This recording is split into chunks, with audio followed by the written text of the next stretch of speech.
Баршаңызға сәлем достар. Бүгін сіздермен осындай қытырлақ, өте дәмді болып шығатын, өзі де әдемі болып шығатын түшпәраның рецептімен бөлісемін.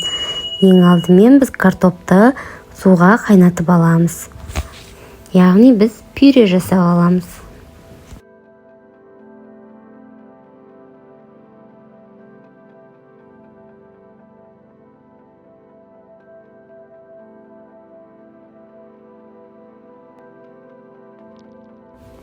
Ол үшін біз бір стақан жылы суға, яғни температурасы орташа болу қажет. Сол суымызға сұйық майды құйып аламыз. Оған тұзды, қантты және кішкене ғана ашытқыны салып қамырлейміз.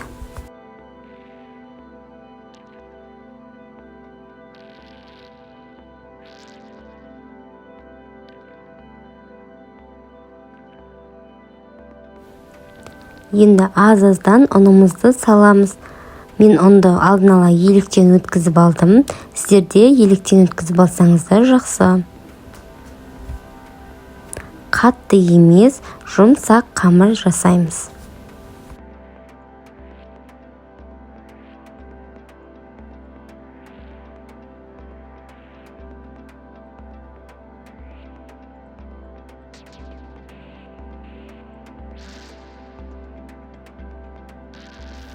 Не біздің қамырымыз дайын болды. Қарап тұрғандарыңыздай өте жұмсақ болып иленді. Енді ол қамырымызды алып, бетін жауып, жарты сағатқа қалдырамыз.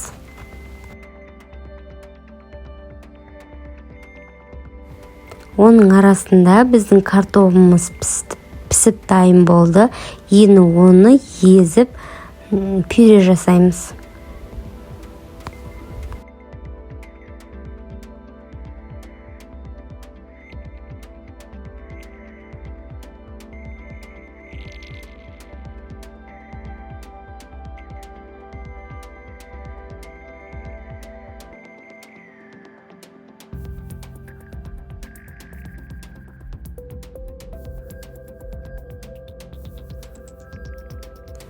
Дәміне қарай тұз қосасыздар, бұрыш қосасыздар.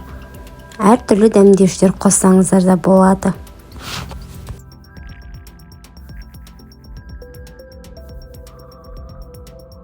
Біздің қамырымыз дайын болды. Енді ол қамырды алып, екі бөлікке бөлеміз.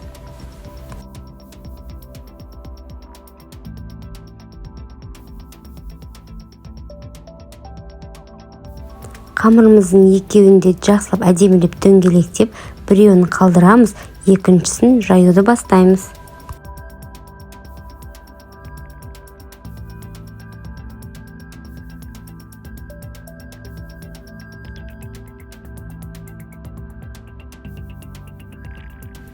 Қамырды қатты қалың емес және қатты жұқа емес етіп жаямыз. Не біздің қамырымыз дайын болды. Енді оны оқтайымызға орап, видеода көрсетілгендей етіп кесеміз. Үстіне қойып.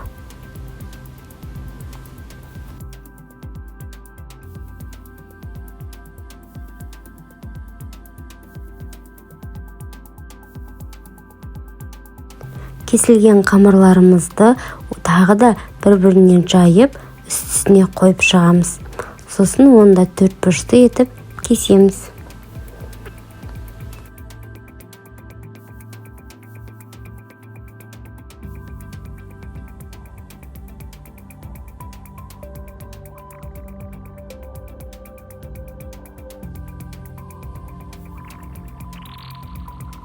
Ал енді бөліктерге бөлінген қамырларды жайып, ішіне пюресін салып, түйіп шығамыз. Видеода қарасаңыздар, жақсылап үйреніп аласыздар.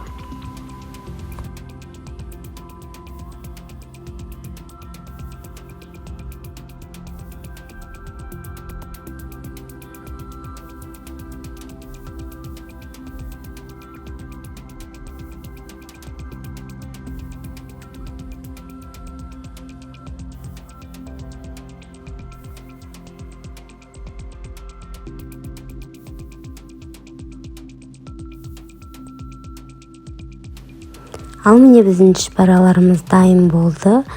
Енді оны қызып тұрған майда қорып аламыз.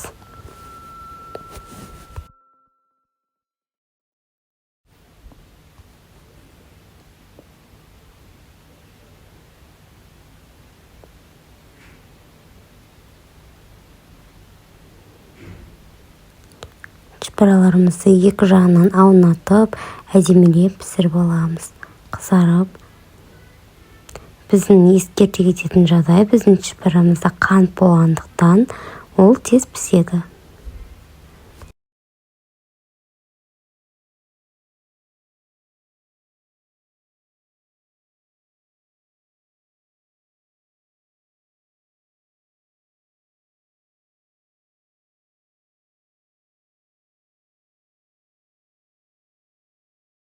Міне достар, біздің шпарамыз дайын болыпты. Қарап тұрғандарыңыздай өте қытырлақ, дәмді болып шығады. Астарыңыз дәмді болсын.